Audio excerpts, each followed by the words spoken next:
বাংলাদেশে আয়নাঘর নিয়ে এক ধরনের বিভ্রান্তি তৈরি হয়েছে। অনেকে আয়নাঘর নিয়ে ভিডিও করেছেন।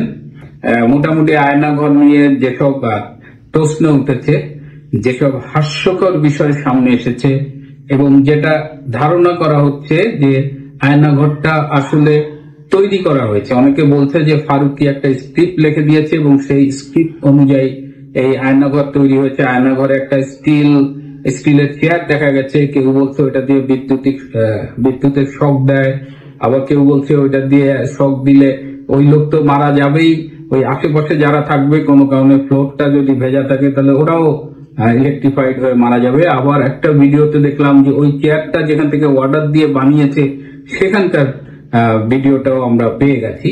আবার ভেন্টিলেশন যেসব রয়েছে সেটি নিয়ে আমি আজকে মূলত আলোচনা করব না।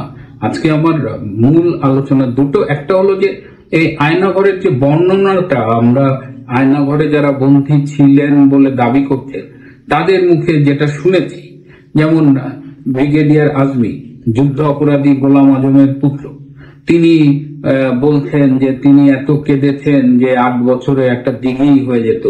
তারপরে তিনি আরো অনেক মর্মান্তিক বর্ণনা দিয়েছেন। কিন্তু আরেকজন যিনি আয়নাঘরে ছিলেন তিনি বলছেন যে আজমি স্যার নাকি এয়ার কন্ডিশন রুমে থাকতেন, শীতাতপ নিয়ন্ত্রিত রুমে থাকতেন। তার মানে একদিকে আজমি সাহেব নিজে বলছে যে তার তাকে হাত করা বেঁধে বাথরুমে নিয়ে যেত, অনেক মানে সেটা শুনলে অবিশ্বাস্য মনে হবে আপনার কাছে। এবং ওই রকম টর্চার 8 বছর করলে একটা মানুষ বেঁচে থাকে, এটা একটা বিস্ময়। আবার তারই আরেকজন সহযোদ্ধা যারা আয়নাঘরের বিরুদ্ধে, তারা বলছে আজমি স্যার এসি রুমে থাকতেন। তো এটা আমরা ঠিক বুঝতে পারছি না যে কে কারেক্ট। আবার ব্যারিস্টার আরমান, যিনি আরেক যুদ্ধ অপরাধী মীর কাসেমের ছেলে, তিনি বলছেন যে 8 বছর তাকে দিনের বেলায় চোখ বেঁধে রাখা হতো এবং হাত কড়া দিয়ে রাখতো এবং রাতে পেছনে হাত মোড়া দিয়ে হাত বেঁধে রাখতো। তো 8 ইয়ার্স দিন রাত অলমোস্ট 24 আওয়ার্স যদি এভাবে হাত বেঁধে রাখে, চোখ বেঁধে রাখে দিনের বেলা, আমি জানি না যে এটা ইটসেলফ মানে আমাদের বিশ্বাস করতে কষ্ট হয় যে আদৌ এটা সত্যি কিনা। কিন্তু মানলাম যে এই কষ্টগুলো হচ্ছে, কিন্তু তারা নিজেরাই তো কন্ট্রাডিক্ট করছে। একজন বলছে যে না, ওই স্যার এসিতে ছিল, ওই স্যারের ফ্যান ছিল, ওই স্যারের ভালো ছিল। আবার যে আয়না ঘরের যে মডেলটা শো করলো, এবং আপনারা খেয়াল করছেন যে ডিজিএফআই কে একটা মানে অ্যাটাক করার সবকিছুর মধ্যে ডিজিএফআই, এবং এই যে পুরো আয়না ঘরটা দেখানো হয়েছে। পরে দেখলাম যে একটি সংবাদ সংস্থার একজন সাংবাদিক, তিনি আবার স্পাই ক্যাম নিয়ে গিয়েছিলেন, যেটা বডি ক্যামেরা, বডিতে লাগানো থাকে, বোতামে লাগানো থাকে, মানে বোঝা যায় না, স্পাইটা ব্যবহার করে। সেই স্পাই ক্যামেরা দিয়ে তিনি পুরোটা শুট করেছেন এবং যেটা তাদের পরবর্তীতে ফেসবুক পেজে এসেছে এবং অনেকেই সেটা শেয়ার করেছেন।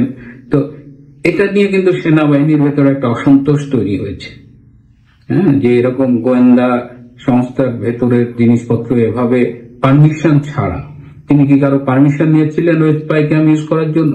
এটা নিয়ে যথেষ্ট কথাবার্তা কিন্তু ভেতরে ভেতরে হচ্ছে।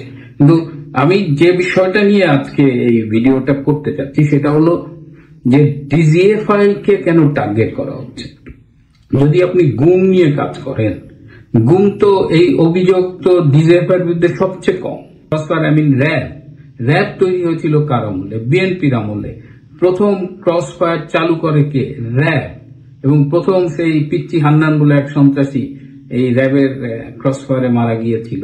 সো র্যাব, আপনি যদি স্ট্যাটিস্টিক্স দেখেন 2004, 2005, 2006 এই সময় র্যাবের ক্রস ফায়ারের সংখ্যা অনেক বেশি ছিল। এবং এই ক্রস ফায়ারে একজন ছিলেন এই যে লেফটেন্যান্ট কর্নেল হাসিন, যিনি আয়নাঘরের বিরুদ্ধে খুব সোচ্চার।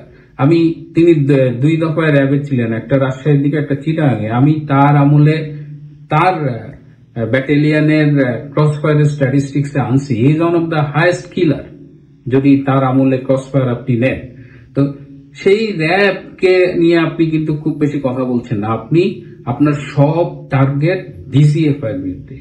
কেন আপনি ডিজিএফআই কে টার্গেট করছেন? কেন আপনি যে অপরাধ ডিজিএফআই করেনি, ডিজিএফআই আমি সামহাও আমার বন্ধুরা অনেকেই ডিজিএফআই তে বড় বড় পোস্টে কাজ করেছে।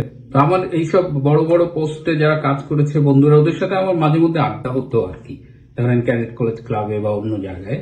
তো যেটা আমি বুঝেছি যে ডিজিএফআই কিন্তু কখনো ক্রস ফায়ার করবার মতো ক্যাপাসিটি ছিল না। ডিজিএফআই কখনোই কোনো ক্রস ফায়ার করেনি।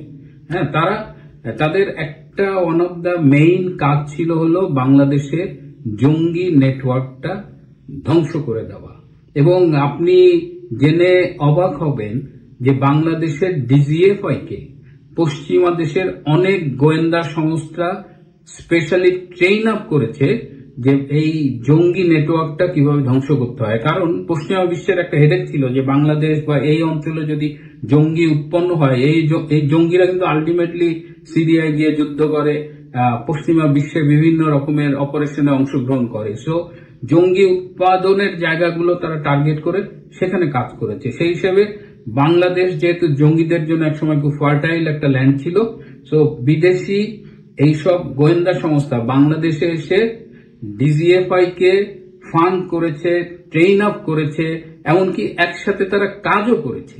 তো আমাদের ডিজিএফআই কিন্তু জঙ্গি দমনে ভীষণ এক্সপার্ট একটা সংগঠন। এবং আপনি যদি খেয়াল করে থাকেন 2016 সালের জুলাইয়ে যে হলি আর্টিজান রেস্তোরাঁয় যে জঙ্গি আক্রমণটা হয়েছিল এবং তারপরে ডিজিএফআই যে অ্যাকশন, তারপরে কিন্তু আমরা বাংলাদেশের জঙ্গি মুভমেন্ট খুব একটা শুনি নাই।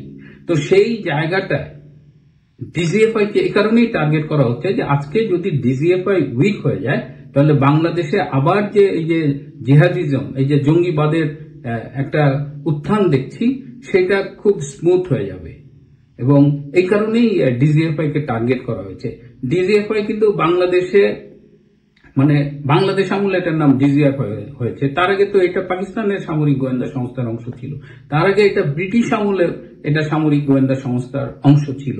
তো ডিজিএফআই হুট করে এটা শেখ হাসিনার আমলের একটা গোয়েন্দা সংস্থা না। এবং এই ডিজিএফআই অনেকগুলো কাজ করে, তারা দেশের ইন্টারনাল সিকিউরিটি, এক্সটার্নাল সিকিউরিটি এইগুলো থ্রেট ডিটেক্ট করে। এবং ডিজিএফআই বাংলাদেশের নাম্বার 1 গোয়েন্দা সংস্থা, এটা নিয়ে কোনো সন্দেহ নাই।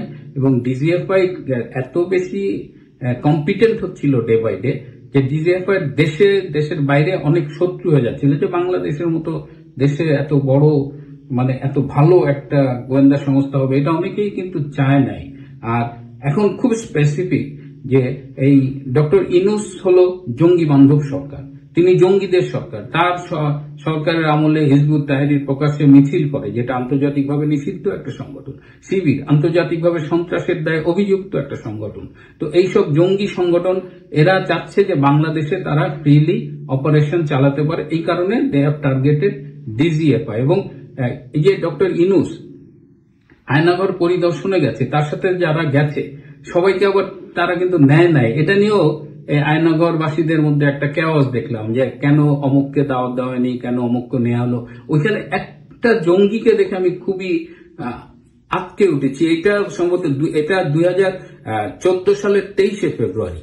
এটা আপনাদের খেয়াল আছে কিনা, ময়মনসিংহের ত্রিশালে একটা পুলিশ ভ্যানে জঙ্গিদের নিয়ে যাওয়া হচ্ছিল।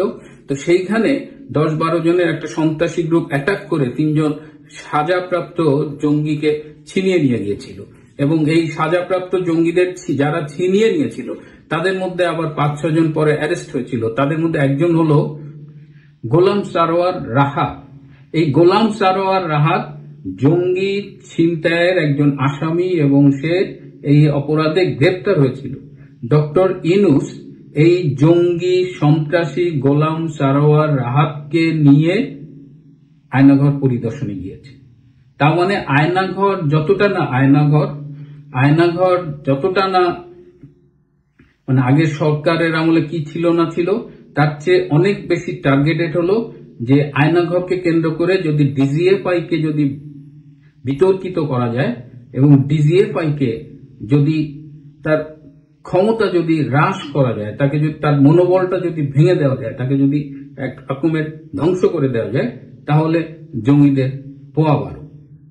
তো এই অবস্থায় আমাদের একটু সতর্ক থাকতে হবে যে আয়নাঘরটা আসলে কি। এবং আয়নাঘর এই নামটা দিয়ে, এই নামটা খুব অ্যাট্রাকটিভ হয়েছে, কিন্তু আয়নাঘরটা বেসিক্যালি হলো একটা ইন্টারোগেশন সেল, হ্যাঁ, যে কখনো জিজ্ঞাসাবাদের জন্য এর আগেও হয়েছে। আপনি 111-এ দেখেন আমাদের রাজনৈতিক নেতৃবৃন্দকে যে তখন ওবায়দুল কাদেরকে গ্রেপ্তার করা হলো, শেখ সেলিমকে গ্রেপ্তার করা হলো, তারেক রহমানকে গ্রেপ্তার করা হলো, আওয়ামী লীগের সাধারণ সম্পাদক আব্দুল জলিল, এরা কিন্তু সব তখন বিভিন্ন রকমের স্টেটমেন্ট দিয়েছিলেন। তারেক জিয়া মুসলেখা দিয়েছিলেন রাজনীতি ছেড়ে দেবেন। ওবায়দুল কাদের, শেখ সেলিম, আব্দুল জলিল এরা শেখ হাসিনার বিরুদ্ধে স্টেটমেন্ট দিয়েছিলেন। এই সবই হয়েছিল কিন্তু ওই ইন্টারোগেশনের সময় আর কি। এবং ওই ইন্টারোগেশন গুলো যে খুব ফ্রেন্ডলি হয় সেটা না, ওখানে প্রচন্ড রকমের মানসিক চাপ সৃষ্টি করা হয় এবং এক পর্যায়ে বন্দী বাধ্য হয় যেটা তাকে বলতে বলা হয় সেটা বলতে। তো এগুলো নতুন কিছু নয়। আমি বারবার বলেছি যে এই বিষয়গুলো নিয়ে যদি বিতর্ক থেকে আলোচনা হতে পারে, কিন্তু একেবারে এমন একটা ভাব দেখানো হচ্ছে যে আয়নাঘর বোধহয় অনলি শেখ হাসিনার আমলেই ছিল। তার আগে তো 111-এর আমলে ছিল, তার আগে বিএনপি জামাতের আমলে ছিল, এরশাদের আমলে ছিল, জিয়ার আমলে ছিল, এটা সব আমলেই ছিল। সো আয়নাঘরের নামে একটা ঘোলা জলে স্বীকার করার সুযোগটা দেওয়া উচিত না এবং কোনোভাবেই ডিজিএফআই কে ধ্বংস করার এই চক্রান্তকে বাস্তবায়িত হতে দেওয়া যাবে না।